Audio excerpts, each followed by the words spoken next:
everyone, welcome back. So I've managed to stick to a schedule, at least for a week. We'll see how it goes. Hopefully I can keep this going. Camera focus, come on. Yeah, thank you. All right, I'm trying to do this in under a half hour. There we go. That's a good beginning. I haven't screwed it up yet.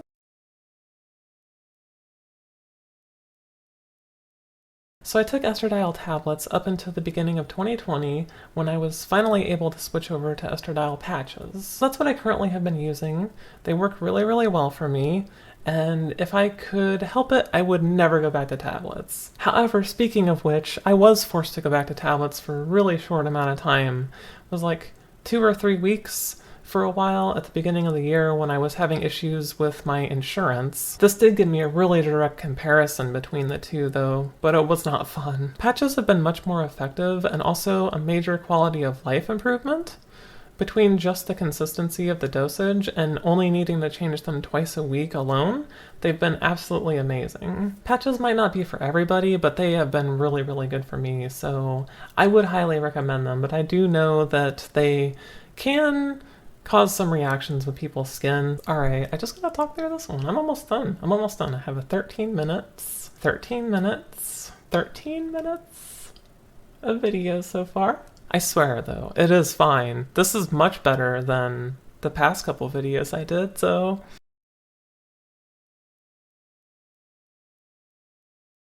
I started progesterone a few years into transition. However, since I switched providers for HRT, I was told that they wanted me to be with them for at least a year first. I'm pretty sure that that was mostly because they wanted to figure out where my hormone levels were at before they added anything more to my HRT. So there is a good chance that most places will want to do the same kind of thing. As far as I know, progesterone is still in kind of a gray area. I know it works for some people because I happen to be one of them, and the main place that it actually worked for me was with my breast development. It's something that I have actually started and stopped a few times now because I've learned that it can play into affecting my mood and depression. Another interesting thing that I have found ever since my orchiectomy especially is that it seems to affect my sex drive not only in positive ways, but negatively sometimes as well. However, this is something that I'm still trying to figure out, and I don't know for sure how much progesterone may or may not be playing into that. But it is a very interesting aspect to HRT. Now I'm on the really tricky question that I have literally thought about for years on how to try to answer because it seems so complicated. I ended up thinking about it in a different way, especially because I'm trying to keep the format more compact with these videos. I think I figured out a pretty good answer to this. At least an answer that shouldn't take an hour to talk about. Speaking of which, if you would like to know more, I do have a video about my story that does get into some more of this stuff.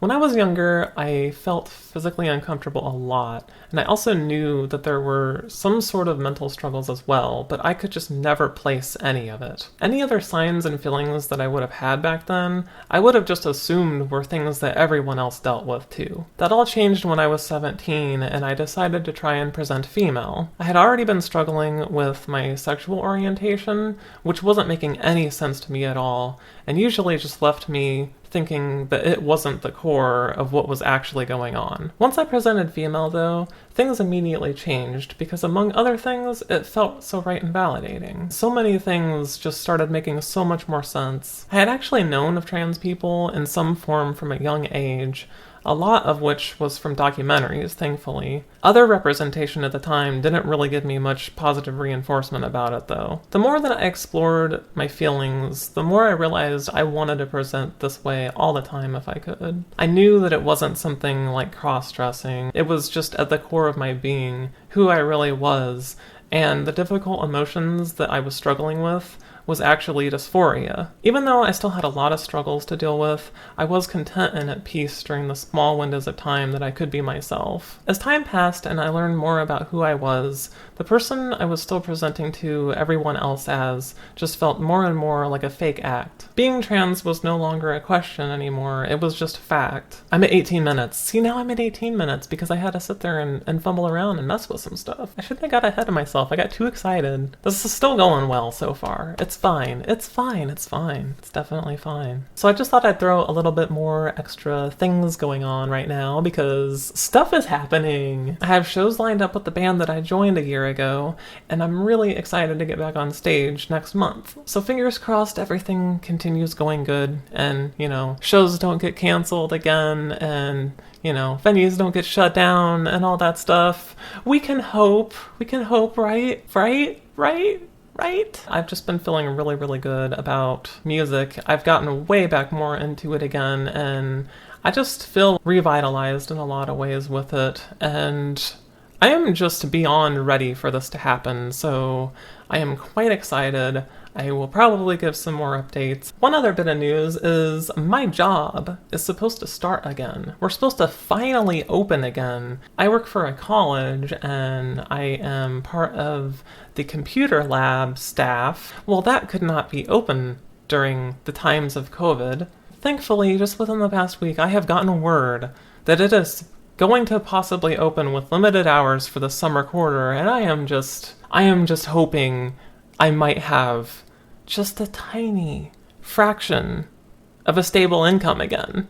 And then look at that, I'm at the end. I'm at 23 minutes. I mean, it's 23 minutes I have to edit, but you know what? This is the shortest filming that I've had to do for one of these videos with all the main content, so I'm really proud of myself. Lastly, I am trying to get into some sort of a semblance of a schedule. I am thinking I'm going to start trying to post videos here on Fridays, and I am going to continue my streaming schedule of Mondays and Tuesdays. So if you want to hang out with me over on Twitch, my link is in the description, and you can look forward to videos, hopefully weekly. I'll do my best. I will try. So I hope that you found this video to be helpful. If you have any more questions, feel free to leave them in the comments below. Thank you so much for watching, and until next time, goodbye! I did it in a half hour. It's great. It's also all one video.